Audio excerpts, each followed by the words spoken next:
बहुत हो गया, अब मैं और बर्दाश्त नहीं कर सकता। आखिर कब तक हमें इस तरह चुप कर रहना पड़ेगा? समय रहते हम दोनों उसके हाथों से बच निकले थे, नहीं तो न जाने हमारा क्या हाल होता। मैंने अभी हार नहीं मानी है, मैं एक कोशिश और करूंगा। आखिर तू ऐसा क्या करने वाला है? बस तू देखता जा, जो होगा तुझे खुद पता चल जाएगा।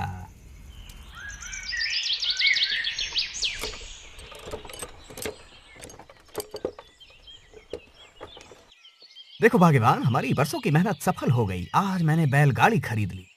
इस बैलगाड़ी की मदद से अब आप भी दूसरे गांव और शहर जाकर अपनी फसल बेच पाएंगे। हाँ भाग्यवान, तुम बिल्कुल सही कह रही हो। अब मुझे अपने काम के लिए किसी का मुंह नहीं ताकना पड़ेगा। और अब दोनों बैल भी खेती के अलावा भी आपके दूसरे काम आएंगे।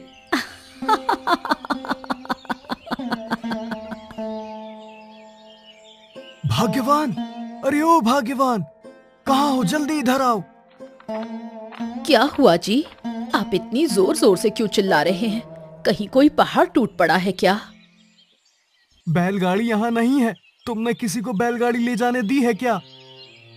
मैं भला आपसे बिना पूछे किसी को बैलगाड़ी क्यों ले जाने दूंगी? बैलगाड़ी तो सुबह से यहाँ नहीं है। मैंने सोचा कि आपने किसी को बैलगाड़ी दी होगी। हे भगवान, इसका मतलब मेरी बैलगाड़ी कोई चुरा ले गया है। वो बैलगाड़ी मेरे पिताजी की आखिरी निशानी थी। अब मैं क्या करूं? कैसे उस बैलगाड़ी को ढूंढूं? आपने बैलगाड़ी की रखवाली के लिए जो नौकर रखा हुआ था, वो कहीं दिखाई नहीं दे रहा। कहीं वही बैलगाड़ी चुराकर तो नहीं भाग गया? नहीं नहीं, वो बहुत ही ईमानदार हैं। वो ऐसा कभी नहीं कर सकते। तो फिर वो गया कहाँ? आज कहीं दिखाई क्यों नहीं दे रहा? पहले भी आपके नौकर आपको धोखा दे चुके हैं। मैं उनके बारे में कुछ नहीं जानता मालिक। मैं सिर्फ इतना जानता हूँ कि वो दो लोग थे। रात के समय जब मैं सो रहा था, तब अचानक उन्होंने मुझ पर हमला कर दिया। सबसे पहले उन्होंने मेरे मुंह पर कपड़ा बांधा और उसके बाद मेरे हाथ पैर रस्सी से बांधकर मुझे घास के ढेर में छुपा दिया। उसके बाद उन्होंने क्या किया, मुझे उसके बारे में कुछ भी मालूम नहीं है मालिक। जिन्होंने मेरी बैलगाड़ी चुराई है, उनका मकसद चोरी करना नहीं था, बल्कि वो मुझसे किसी बात का बदला ले रहे थे। आप ऐसा कैसे कह सकते हैं जी? मैं ऐसा इसलिए कह रहा हूँ क्योंकि मेरी बैलगाड़ी बहुत पुरानी थी, जिसकी कीमत ना के बराबर है। इसका मतलब जिसने भी ऐसा किया है वो आपका कोई करीबी ही है। हाँ, तुम बिल्कुल सही कह रही हो। लेकिन ऐसा कौन कर सकता है? मुझे उसी का पता लगाना है, और जिसने भी ऐसा किया है, मैं उसे उसके किए की ऐसी सजा दूंगा कि वो जीवन भर याद रखेगा।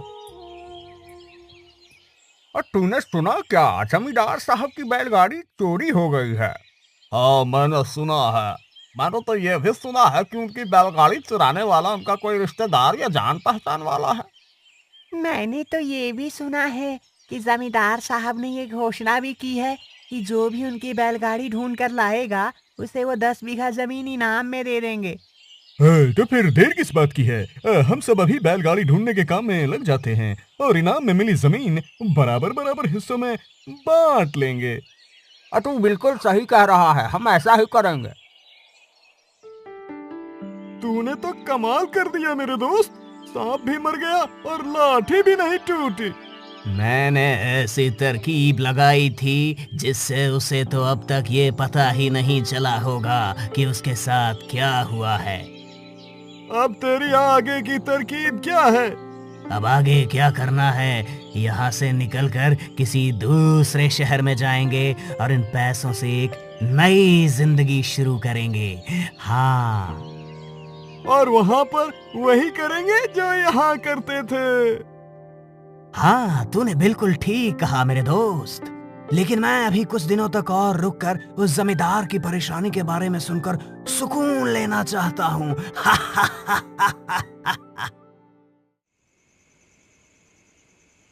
इस बैलगाड़ी ने तो हमारी किस्मत बदल कर रख दी है। जब से मैंने ये बैलगाड़ी खरीदी है, तब से मेरी कमाई दोगुने से भी ज्यादा बढ़ गई है। आप बिल्कुल सही कह रहे हैं जी। मुझे तो लगता है कि अब बहुत ही जल्द हम इस गांव के अमीर लोगों की तरह ही अमीर बनने वाले हैं। हाँ भाग्यवान, अगर ऐसा चलता रहा तो बहुत ही जल्द अमीर लोगों में हमारा नाम शुमार हो जाएगा। फिर हमारे पास भी हवेली, तांगा और एक कुआं होगा। हाँ भाग्यवान, बिल्कुल ऐसा ही होगा। मालिक, बैलगाड़ी चुराने वाले चोरों की अब तक कोई खबर नहीं मिली। पिताजी, आज पूरे 1 महीने हो गए, लेकिन मैं बैलगाड़ी को नहीं ढूंढ पाया। मुझे ऐसा लगता है जैसे अब आपकी बैलगाड़ी दोबारा कभी इस घर में नहीं आ पाएगी। ऐसा क्या खास है उस बैलगाड़ी में जो उसके लिए आप इतना परेशान हो रहे हैं जी? अरे भाग्यवान, तुम्हें नहीं पता, आज मेरे पास जो कुछ भी है, ये जमीन जायदाद, ये हवेली, तुम्हारे गहने, सब कुछ उसी बैलगाड़ी की वजह से ही है। अगर वो ना होती तो आज ये सब कुछ मेरे पास नहीं होता। वो कैसे जी? मैं आपकी बात समझी नहीं। ये उन दिनों की बात है जब मेरी माँ और मेरे पिताजी दूसरे गांव के एक बहुत बड़े जमींदार के खेत में मजदूरी किया करते थे। तब मेरा जन्म भी नहीं हुआ था। काम करते करते सुबह से दोपहर हो गई। अब मुझे बहुत भूख लगी है। आप भी चलकर खाना खा लीजिए और थोड़ा आराम भी कर लीजिए, उसके बाद काम करेंगे। नहीं, मैं अभी आराम नहीं कर सकता, अभी बहुत काम बाकी है। तुम जाओ और आराम कर लो, मैं थोड़ी देर में आता हूँ। तुम्हारी पत्नी बिल्कुल ठीक कह रही है, काम के साथ साथ आराम भी जरूरी है। तुम दोनों सुबह से काम कर रहे हो, जाओ पहले आराम कर लो, काम उसके बाद कर लेना। कहीं अगर बीमार पड़ गए तो काम धरा का धरा रह जाएगा। ठीक है मालकिन।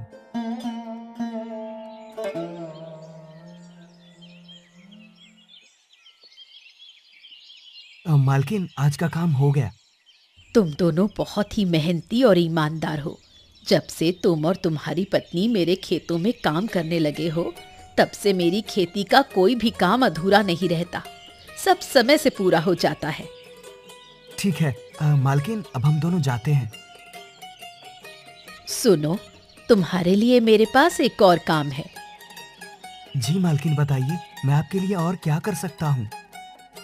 तुम वो बैलगाड़ी देख रहे हो ना, जिसका एक पहिया टूटा हुआ है? हाँ मालकिन। उसे तुम ले जाओ और उसकी लकड़ियों का इस्तेमाल तुम जैसे चाहे वैसे कर सकते हो। मालकिन, वो बैलगाड़ी तो बिल्कुल ठीक लग रही है, सिर्फ एक पहिया ही तो टूटा हुआ है। आप उसकी मरम्मत करवा लीजिए, उसके बाद वो बैलगाड़ी फिर से पहले जैसी हो जाएगी। उसकी मरम्मत करवाने में बहुत समय लगेगा और मेरे पास इतना समय नहीं है, क्योंकि फसल की कटाई शुरू हो गई है और अब अनाज बाजार ले जाकर बेचना होगा।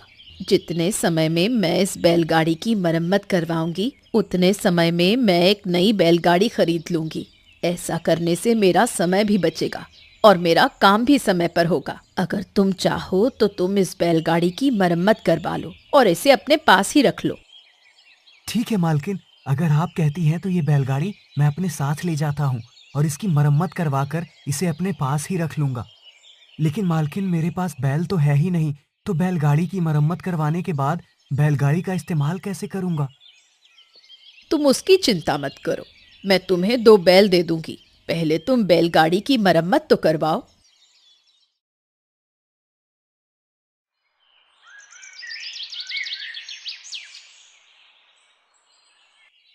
यही है वो बैलगाड़ी जिसकी तुम्हें मरम्मत करनी है। ठीक है, मैं जल्द से जल्द इस बैलगाड़ी की मरम्मत कर दूंगा। हथौड़ा चला के। अभी मैं जा रहा हूँ, शाम को आकर देखता हूँ तुमने काम ढंग से किया है या नहीं।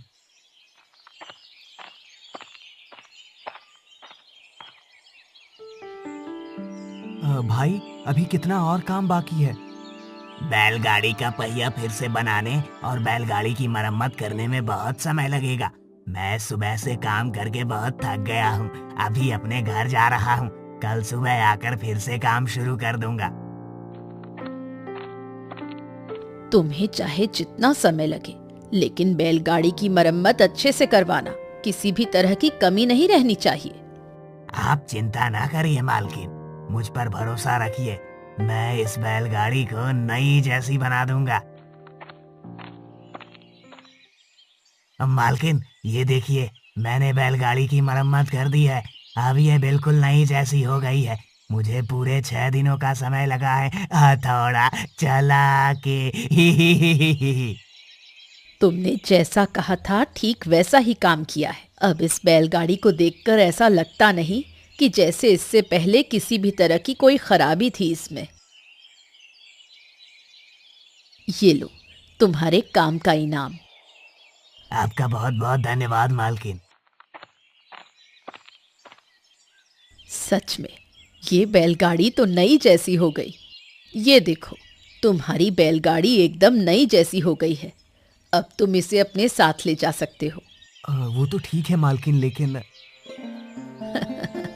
मैं समझ गई तुम क्या कहना चाहते हो। तुम गौशाला जाओ और तुम्हें जो 2 बैल अच्छे लगे उन्हें अपने साथ बैलगाड़ी खींचने के लिए ले जा सकते हो। मालकिन, आपने मुझ पर बहुत बड़ा एहसान किया है।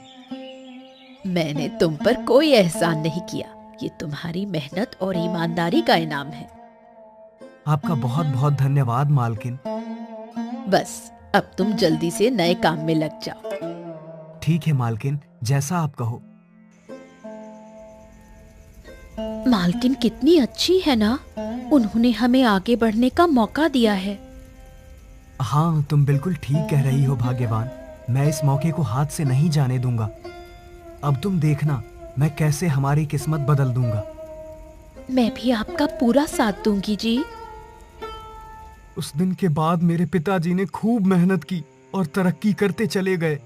उनकी मेहनत का ही नतीजा है कि आज मैं इतना बड़ा जमींदार हूँ।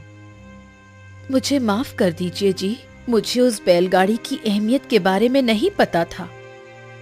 तुम जानती हो भाग्यवान, पिताजी ने अंतिम सांस लेने से पहले मुझसे कहा था कि मैं उस बैलगाड़ी को मरते दम तक अपने पास संभाल कर रखूं।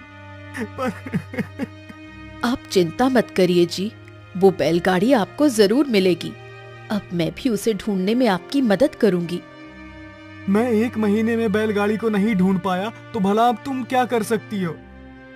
आप मेरी बात मानिए और अपने गांव के अलावा आसपास के सभी गांवों में जाकर ये ऐलान करवा दीजिए कि आप बैलगाड़ी दौड़ का आयोजन करवा रहे हैं। उस दौड़ में जो चाहे वो बैलगाड़ी के साथ हिस्सा ले सकता है और जीतने वाले को 20 बीघा जमीन इनाम में दी जाएगी।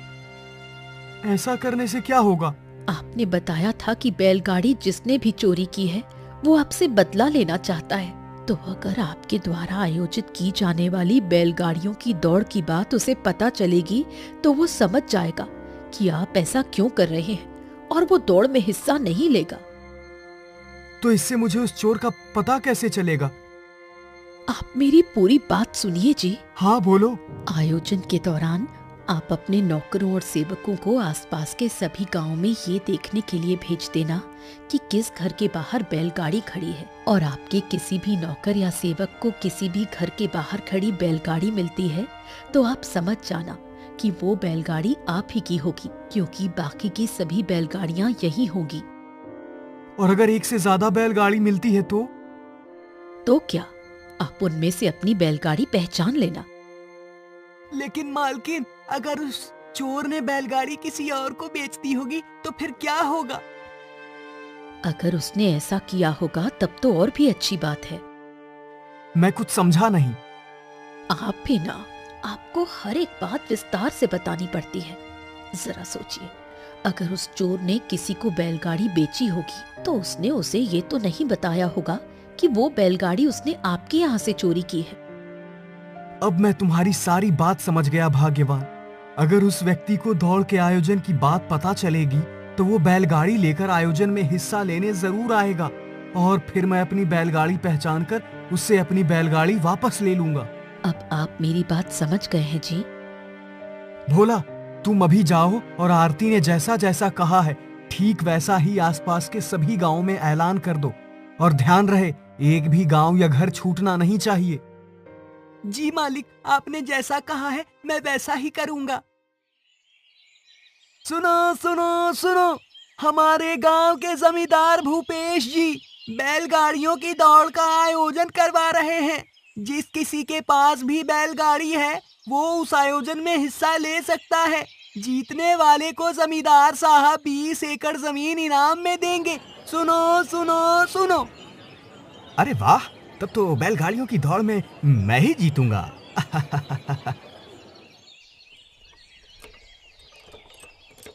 क्या बात है जी, आप बहुत खुश दिखाई दे रहे हैं। जो बात मैं अभी अभी सुनकर आ रहा हूँ, अगर तुम भी सुन लोगी तो तुम भी खुशी से झूम उठोगी। तो फिर देर क्यों कर रहे हो जी, जल्दी से बताओ। अरे भाग्यवान, जमींदार साहब बैलगाड़ियों की दौड़ का आयोजन करवा रहे हैं और जीतने वाले को 20 बीघा जमीन इनाम में दे देंगे और मैं उस दौड़ में जरूर हिस्सा लूंगा। मुझे पूरा भरोसा है कि आप जरूर जीतेंगे, लेकिन दौड़ का आयोजन किस दिन है? भाग्यवान, इस बात की जानकारी तो मुझे नहीं है। बाकी के सभी गांवों में मैंने बैलगाड़ियों की दौड़ की सूचना दे दी है। अब सिर्फ 4 गांव और बचे हैं।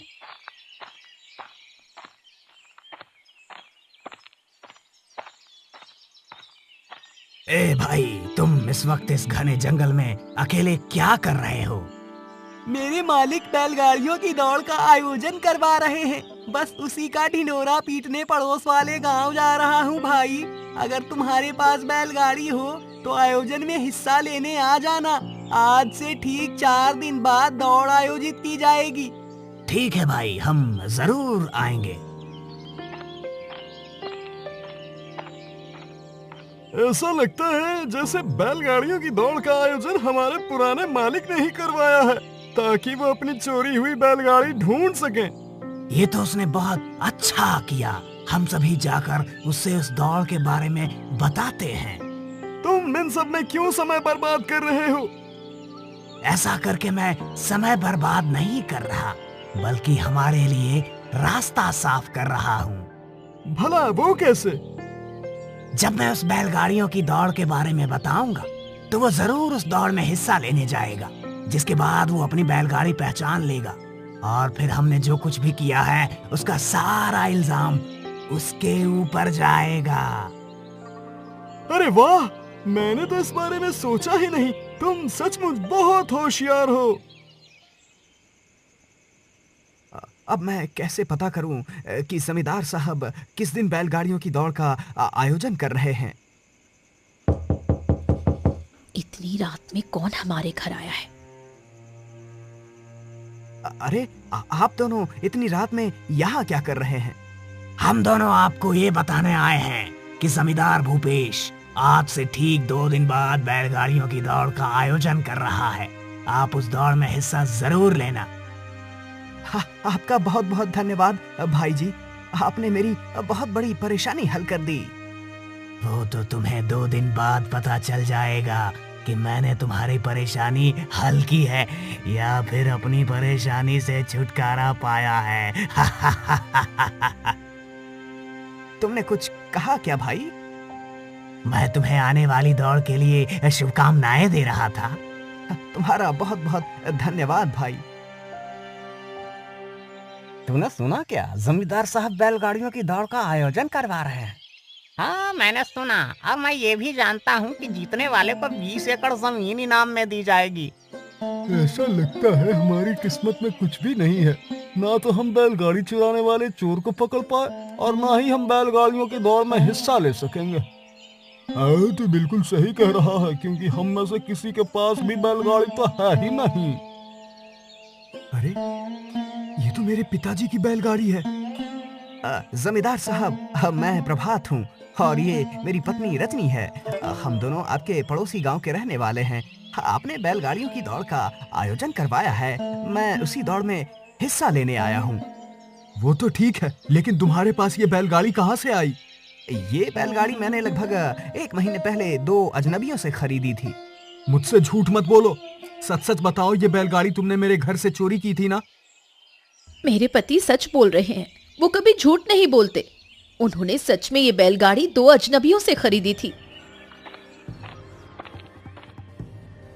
मैं ऐसा नहीं कह रही हूँ, लेकिन आप खुद ही सोचिए कि अगर मेरे पति ने ये बैलगाड़ी आपके यहाँ से चुराई होती तो क्या वो दौड़ में हिस्सा लेने के लिए बैलगाड़ी लेकर यहाँ आते? अगर तुम सच बोल रहे हो तो फिर उनके नाम बताओ। उनके नाम हैं आशुतोष और विवेक। ये तो वही दोनों हैं जो नौकर बनकर मेरे घर रह रहे थे और चोरी करते हुए मैंने उन्हें रंगे हाथों पकड़ा था, लेकिन वो दोनों मुझसे बचकर भाग निकले थे। इसका मतलब उन्होंने मुझसे बदला लेने के लिए ये सब किया है। ये आप क्या कह रहे हैं? मैं कुछ भी नहीं समझ पा रहा हूँ। मुझे माफ कर दो भाई, मैंने तुम्हें गलत समझा। जिनसे तुमने ये बैलगाड़ी खरीदी थी वो दोनों चोर हैं और उन्होंने ये बैलगाड़ी मेरे घर से चुराई थी। मैं आपकी बात पर भरोसा क्यों करूं? आप मेरे पति की बात पर भरोसा कीजिए भैया। उन्होंने इसी बैलगाड़ी को ढूंढने के लिए बैलगाड़ी की दौड़ का आयोजन किया था। ये बैलगाड़ी उनके पिताजी की आखिरी निशानी है। आप यहाँ बैलगाड़ी वापस कर दीजिए और आपको बदले में जो कीमत चाहिए वो मैं आपको देने को तैयार हूँ। अगर ऐसी बात है तो फिर आप ये बैलगाड़ी ले लीजिए और बदले में मुझे कुछ भी नहीं चाहिए। मैं जानता हूँ कि तुम एक गरीब आदमी हो और तुमने पाई पाई जोड़कर ये बैलगाड़ी खरीदी होगी, इसलिए मैं तुम्हें एक नई बैलगाड़ी खरीदने के लिए पैसे दूंगा।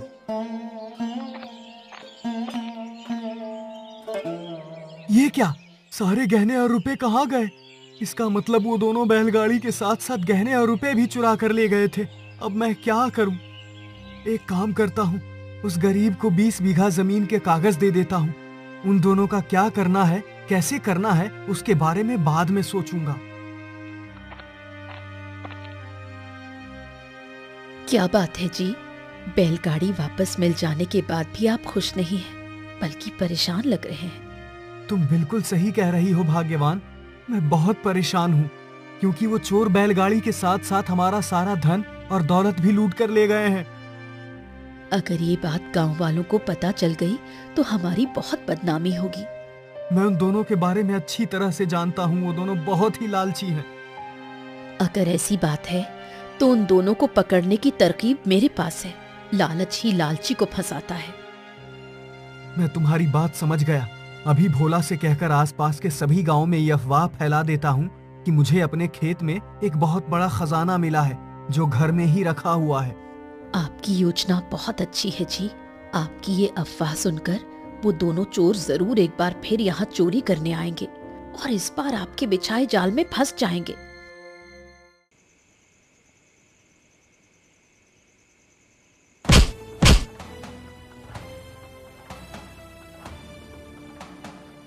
हमें छोड़ दो, अब हम दोबारा ऐसा कभी नहीं करेंगे।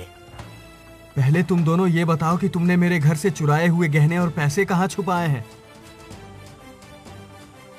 ये रहे आपके गहने और रुपए, अब हमें छोड़ दो। मैं तुम्हें ऐसे कैसे छोड़ दूं? अब तुम्हारी बाकी की जिंदगी जेल में बीतेगी। इनको इनके किए की सजा मिल गई, लेकिन आपने जिस दौड़ का आयोजन किया था उसका क्या होगा? होना क्या है, दौड़ होगी और जीतने वाले को इनाम मिलेगा।